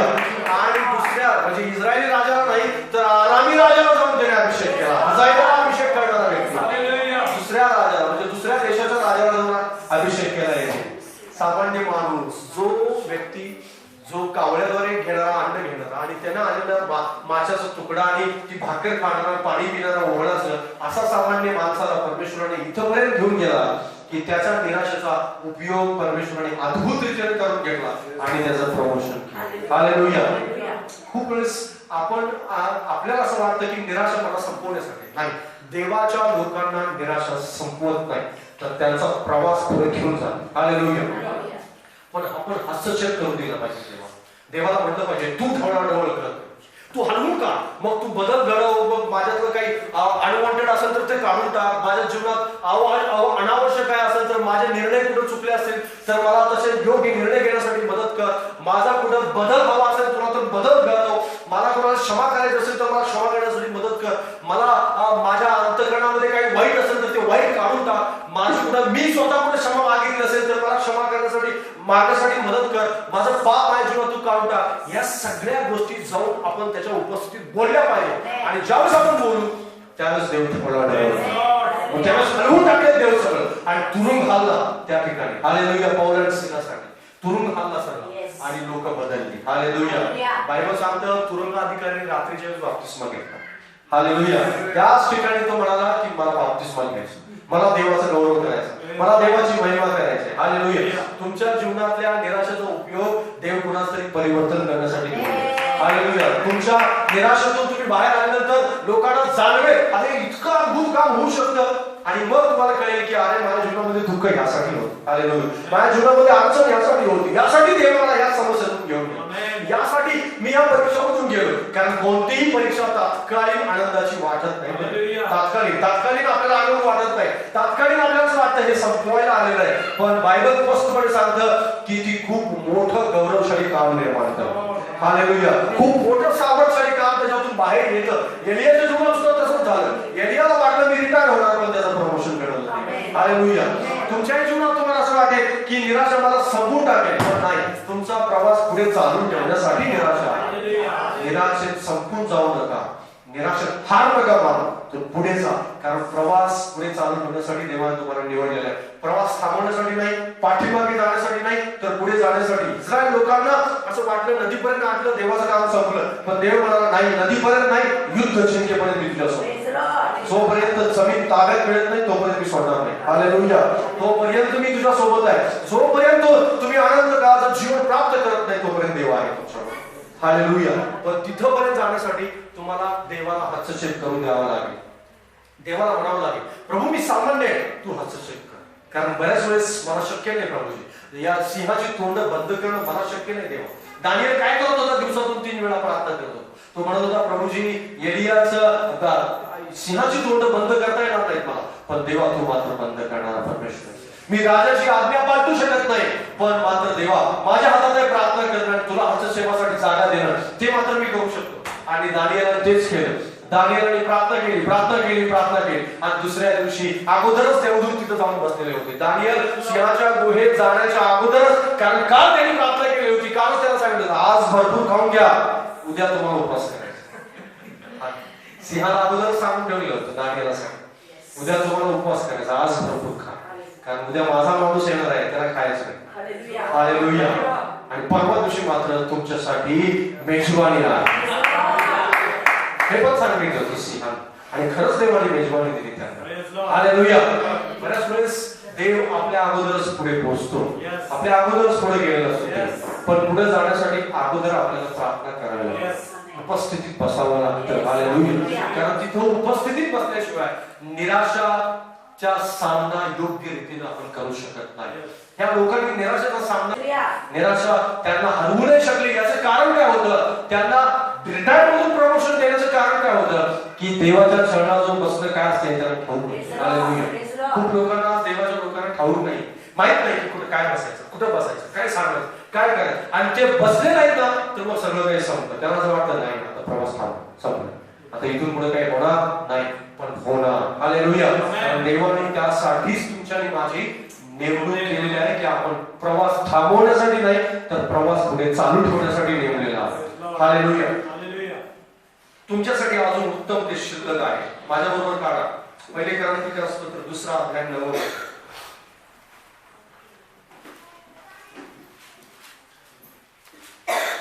पहिली क्रमतिक्रस पत्र 2 अध्याय 9 वचन.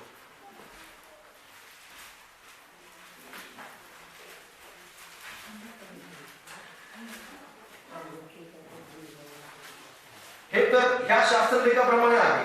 डोळ्याने जे पाहिले नाही, कानाने जे ऐकले नाही व माणसाच्या मनात जे आले नाही ते आपणावर प्रीती करण्यासाठी देवाने सिद्ध केले आहे. Praise the Lord. एक सुंदर वचन या ठिकाणी आहे. बाजूवाले सांगा, तुमच्यासाठी उत्तम ते अजून शिल्लक आहे. अजून उत्तम ते तुम्हाला प्राप्त झालेलं नाही. हालेलुया. लक्षात घ्या, तुम्ही निराशेतून बाहेर कशासाठी येणार आहात? देव हस्तक्षेप कशासाठी करतो? कारण उत्तम ते तुम्हाला द्यायचं अजून शिल्लक आहे. उत्तम ते अजून तुम्हाला मिळणार आहे. आता जे मिळाले ना ते त्याच्याही पेक्षा उत्तम काहीतरी तुमच्यासाठी आहे. हालेलुया. आणि त्यासाठी देवाने तुम्हाला काय केलेलं आहे?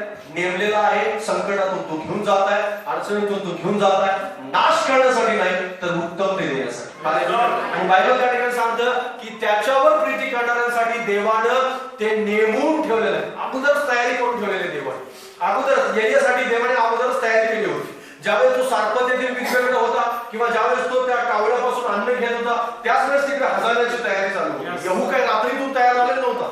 येहू ज्यावेळेस राजा होणार होता त्यावेळेस येहू रात्रीतून तयार झालेला नव्हता. येहू जो आहे तो अगोदरच नेमला गेलेला होता. अगोदरच त्याच्या मनाची, त्याच्या अंतर्गणाची, त्याच्या जीवनाची तयारी झालेली होती. आणि तयारी झाल्या असल्या कारणानं त्याला ठाऊक होतं, त्याला चांगल्या प्रकारे माहिती होतं की अजून कोणीतरी असा व्यक्ती आहे की जो तयार होणं बाकी आहे, तोपर्यंत येण्याची तयारी चालू होती. हालेलुया. म्हणजेच काय की ज्यावेळेस आपण प्रार्थना करत असतो, देवाच्या चरणाजवळ असतो, त्यावेळेस आपल्यासाठी उत्तमातल्या उत्तम गोष्टीची देव तयारी करत असतो. आणि देव त्या ठिकाणी तयारी करत होता. आणि ती तयारी पूर्ण झाल्यानंतर देव त्याला घेऊन गेला. त्याला सांगितलं, जाऊन यावेळेला अभिषेक कर, जाऊन हजाराला अभिषेक कर, कारण त्याची नेमणूक करणार आहे. आणि जे प्रमोशन आहे ते प्रमोशन नंतर त्याला दिसून आलं, कारण याच्या अगोदर त्यांनी ते काम केलेलं नव्हतं. पण त्यावेळेस ते करून त्याच्याकडून घडलं. याचं कारणच हे होतं की देवानं त्याच्यासाठी ही उत्तम गोष्ट ठेवलेली होती. आणि सर्वात उत्तम गोष्ट यासाठी कोणती होती माहिती आहे? तो जिवंत स्वर्गात काय.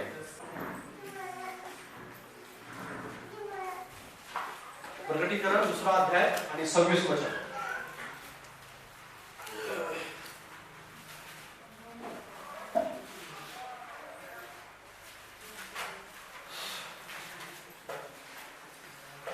जो विजय मिळवतो व शेवटपर्यंत माझी कृत्ये करीत राहतो त्याला माझ्या पित्यापासून मिळाला तसा राष्ट्राचा अधिकार मी देईन. हालेलुया. बायबल त्या ठिकाणी काय सांगतं? जो विजय मिळवतो त्याला काय देईन मी? की जे शेवटपर्यंत माझी कृत्ये करीत राहतो त्याला माझ्या पित्यापासून मिळाला तसा राष्ट्राचा अधिकार मी देईन. हालेलुया. आणि हे मिळवण्यासाठी सर्वात महत्वाची अट त्या ठिकाणी सांगितलेली आहे.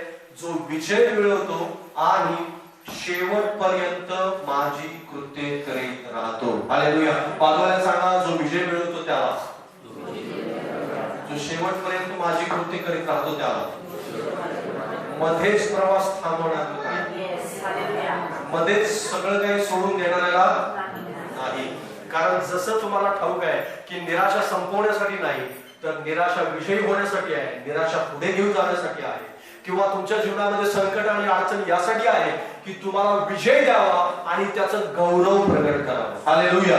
तुमच्या जीवनामध्ये सामर्थ्य प्रगट करावं यासाठी या परमेश्वर घडवून आणतो. आणि ज्यावेळेस पण हे घडतं त्यावेळेस हे लक्षात ठेवा, मला टिकून राहायचं, शेवटपर्यंत टिकून राहायचं आहे. जोपर्यंत प्रतिफळ मिळत नाही, तो जोपर्यंत ऐकलं जात नाही तोपर्यंत.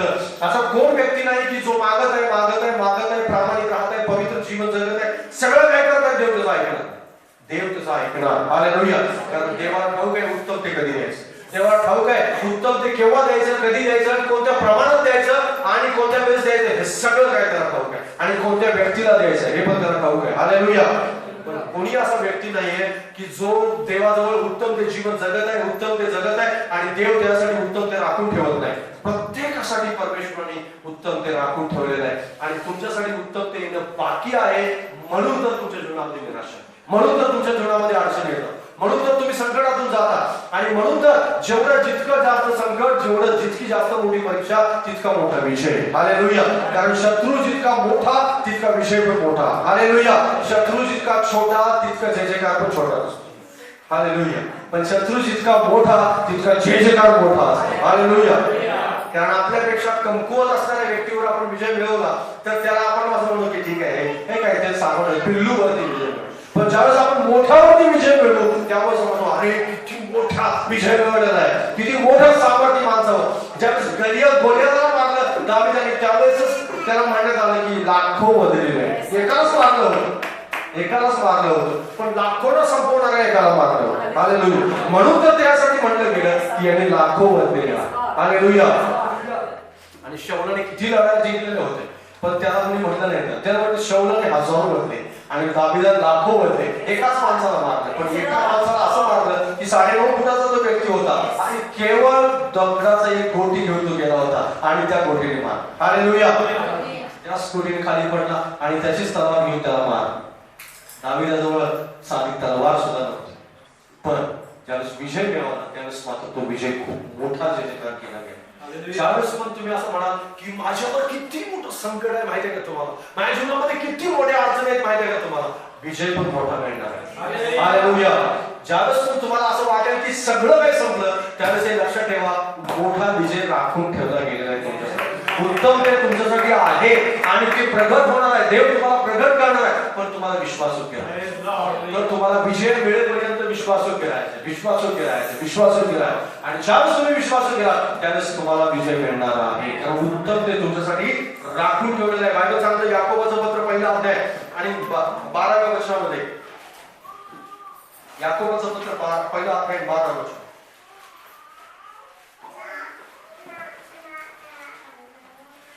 जो माणूस परीक्षेत टिकतो तो धन्य, कारण आपणावर प्रीती करणाऱ्यांना प्रभूने दिलेला जीवनाचा मुकुट परीक्षेत उतरल्यावर त्यामुळे. हालेलुया.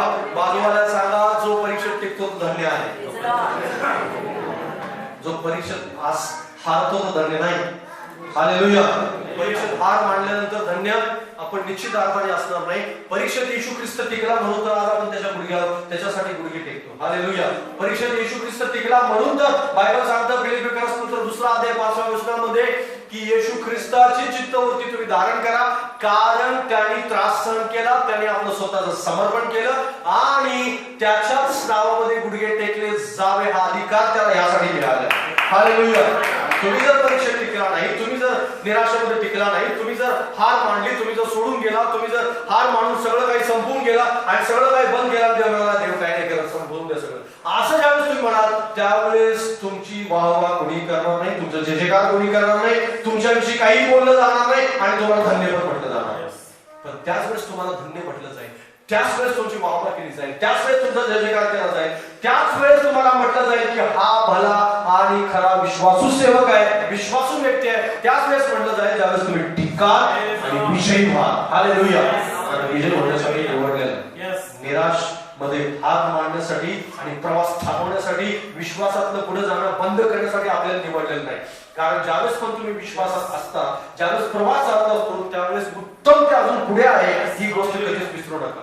आज जे तुम्हाला मिळेल त्याच्या बाबतीत अजिबात समाधान मानू नका. असं म्हणा की उत्तम अजून बाकी आहे, उत्तम अजून बाकी आहे. आज जे सामर्थ्य मिळालं त्याच्यापेक्षा अजून काहीतरी बाकी आहे माझ्यासाठी. आज जे मला मिळालेलं आशीर्वाद त्याच्यापेक्षा अजून काहीतरी बाकी आहे. हालेलुया. एलियाचं चमत्कार वाढत गेले. एलियाला सुरुवातीला कावड्याद्वारे अन्न मिळालं आणि त्याच्यापेक्षा मोठं काम म्हणजे विधवेच्या घरी परमेश्वराने त्याला अन्न दिलं. त्याच्यानंतर अजून एक मोठं काम त्यासाठी परमेश्वराने केलं, अग्नीद्वारे परमेश्वराने उत्तर दिलं. त्याच्यानंतर त्याचा चमत्कार वाढत गेले आणि 40 दिवसाचा प्रवास त्यांनी फक्त एका भाकरीवरती आणि सूर्यवरती पाण्याच्या सूर्यवरती केला आणि त्याच्याही पेक्षा मोठं सामर्थ्य का राजाच्या डोक्यावर हात ठेवला आणि तो अभिषिक्त झाला. हालेलुया. आणि बायबल सांगतं येहूच्या समोर सगळे सैनिक झुकले लगे. ज्यावेळेस पण येहूवरच्या डोक्यावर त्यांनी जाऊन अभिषेक केला ना, बायबल त्या ठिकाणी सांगतं सगळ्या लोकांनी आपली वस्त्र टाकली लगेच. Praise the Lord. हालेलुया. येहू राजा झाला म्हणून येहूचा जयजयकार चालू झाला लगेच. येहू तिथून पुढे खूप मोठं ते त्यांनी केलेल्या बऱ्याचशाच गोष्टी चुकीच्या होत्या, नंतर पण तो देवाचा अभिषिक्त होता आणि तो अभिषेक करणारा व्यक्ती कोण होता माहिती आहे? एलिया होता. हालेलुया. हालेलुया. ज्यावेळेस पण तुमच्या जीवनामध्ये तुम्हाला असं वाटेल की आता मला प्राप्त झालं, ठीक आहे, आता निराशा आली, पण निराशा यासाठी आहे की पुढचं उत्तम ते अजून मिळणार आहे. हालेलुया.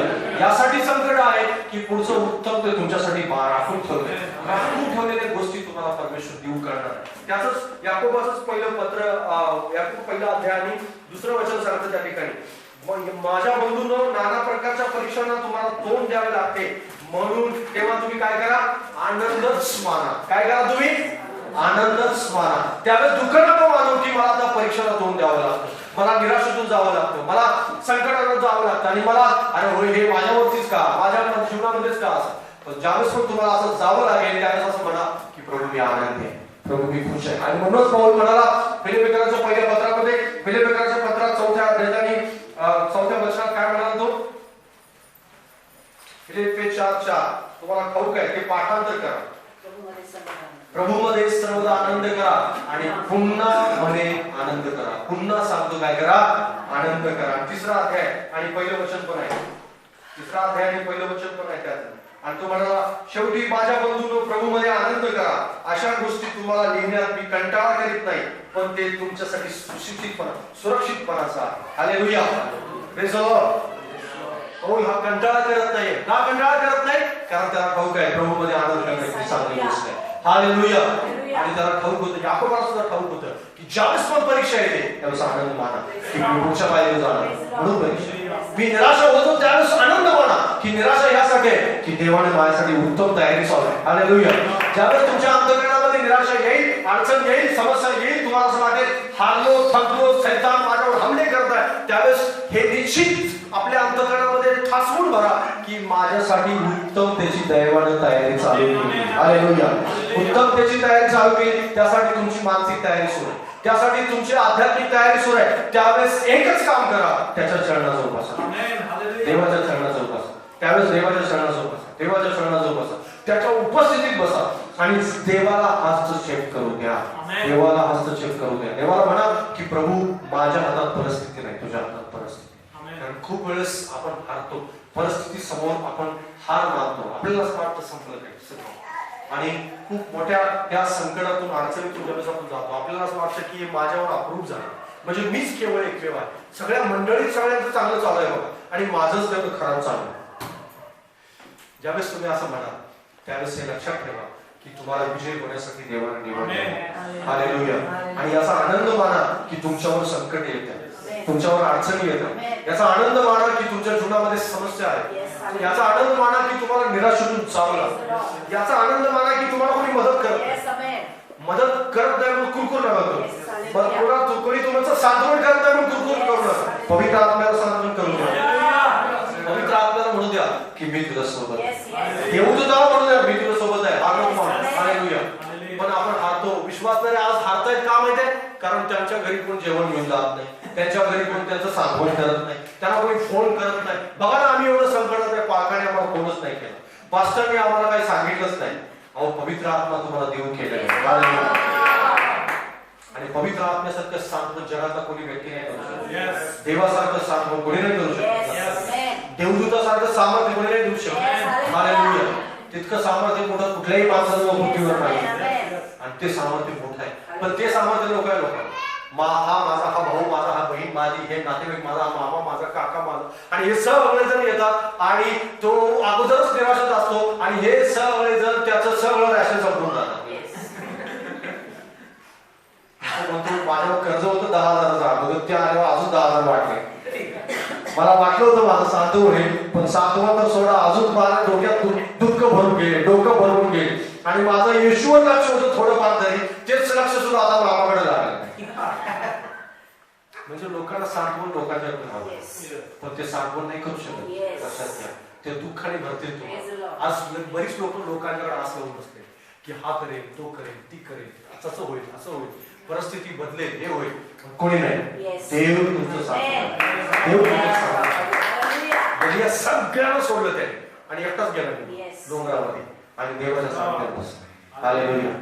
दानिएलने काय केलं फक्त, दानिएलने आपला दरवाजा बंद केला आणि यरूशलेमच्या दिशेने खिडकी होती ती उघडली आणि तो म्हणाला प्रभू सर्व काही करणार तू आहेस. उद्या सिंहाच्या गुहेतून मला वाचवणार तू आहेस. आणि बायबल सांगतं एलिया दानिएल राजाजवळ मस्का मारायला गेला नाही. दानिएल राजाला म्हणाला नाही राजा महाराज मी तुम्हाला ठाऊक आहे मी प्रामाणिक आहे तुमच्या सोबत, मी तर सगळ्यात मोठा अधिकारी आहे आणि तुमच्या मनात जर दया येणार नाही तर कोणाला येणार. पण तो राजांच्या राजाजवळ गेला. त्याला ठाऊक होतं ज्या राजाला गादी दिली नाही तो माझा राजा बंद दरवाजामध्ये त्या बंद दरवाजाच्या राजाजवळ तो गेला. तो म्हणाला राजा तू मला वाचवणार. आणि जगातला राजा नाही तर सर्वसामर्थ्य राजा त्याने त्याला वाचवलं. त्यांनी त्याला वाचवलं. त्या राजावर हस्तक्षेप करू द्या. तो राजा जर हस्तक्षेप करेल त्यावेळेस जगातल्या कोणत्या माणसाचं काही चालत नाही. जगातला कोणताही व्यक्ती कोणी काही करू शकत नाही. आणि बायबल त्या ठिकाणी स्पष्टपणे सांगतात की दानियेला परमेश्वराने वाचवलं. एलियाला परमेश्वर म्हणाला जा, इथे काय बसलायस, जा, मी तुला सांगेन त्या ठिकाणी जा आणि मी तुझ्याद्वारे अद्भुत रीतीने काम करणार. निश्चित अर्थाने अद्भुत रीतीने काम झालेलं आपल्याला पाहायला मिळतं. आणि म्हणून म्हणतो की निराश नका हो तर आनंद माना. परीक्षांच्या मध्ये ज्यावेळेस पण तुम्हाला असं वाटेल की सगळं काही संपलं, सगळ्या अडचणी आता मला घेरून टाकते, त्यावेळेस आनंद माना की प्रभूजी पुढच्या लेवलवर जाण्यासाठी मला पुढच्या लेवलवर जाण्यासाठी परमेश्वराने मला इथं आणलेलं आहे. हे संकट यासाठी आहे की मी विजयी होणार आणि विजय होणार त्यावेळेस सैतानाच्या तोंडावरती मोठा फटका जर मारण्यासाठी तुम्हाला परमेश्वराने निवडले. बरीच लोक विश्वासणारे हार मानतात. याचं कारण काय? त्यांचा प्रवास थांबतो. याचं कारण काय? की ते चरणाजवळ बसत नाही, देवाला हस्तक्षेप करू देत नाही, लोकांच्या जवळ जातात, लोकांच्याकडून मदतीची अपेक्षा करतात, इकडून मदत होईल, हे होईल, ते होईल आणि काहीच होत नाही. आणि सगळं काही संपल्यानंतर म्हणतात आता देवा तू सगळं काही. मग त्याच्या अगोदर जर ते देवाकडे गेले असते तर या सगळ्या लोकांच्याकडे जाण्याची आवश्यकता पडली नसती. देवाने ते पहिलेच सगळं काही सॉल्व्ह केलं. हालेलुया. आणि हे करण्यासाठी प्रयत्नशील राहा. निराशेतून बाहेर या आणि प्रभू तुम्हाला मदत करू. सर्व प्रकारच्या मार्गामध्ये तुमच्या सोबत तो कधीही तुम्हाला सोडलेला नाही. या आपण